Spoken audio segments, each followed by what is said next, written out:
পরীক্ষার কি যে একটা জ্বালা। বিশ্বাস কর ভাই, 14টা যে বই আছে তার নামগুলোও জানি না।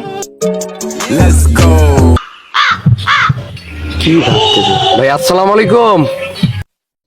ওয়ালাইকুম সালাম। তাও চাইলি ভালো। আসি আর কি, ভালো মন্দ দুষ্কুশি। তাই কি হচ্ছে? আমাদের মুখ ডাকতে গেলে ফুটকি দেখা যায়, তা তো তোমার কাছে দুষ্কুশি আছে। ভাইয়া তোমার কোনো বিষয় নিয়ে চিন্তা আছো নাই? কিছুদিন আগে মুখটা দিলাম কত ধলা, আর এখন দেই কালা কুচকুচে হয়ে গেছে।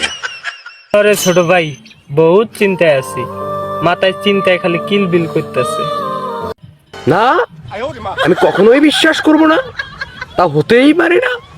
আমি থাকতে আমার বড় ভাইয়ের চিন্তা, কি টেনশন আমাকে সেটা বলো। কি আর কমু ছোট ভাই, দুঃখের কথা।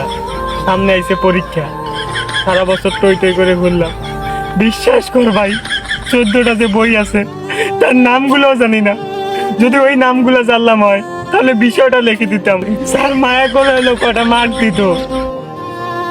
আরে ভাই, তোমার দুঃখের কথা শুনে আমি আসলে ইমোশনাল হয়ে গেলাম।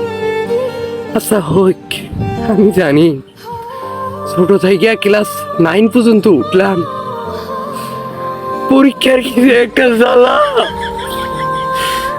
আচ্ছা হোক, আর কাম হয়েছে হয়েছে। ছোট ভাই,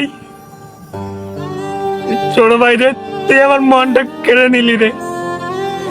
আমার দুঃখ বোঝার মতো কাউকে পাইলাম না। আজ অব্দি আমার দুঃখ শুই না কেউ ভালো তো মুতে নাই, আর তুই কান্না করে দিলি রে।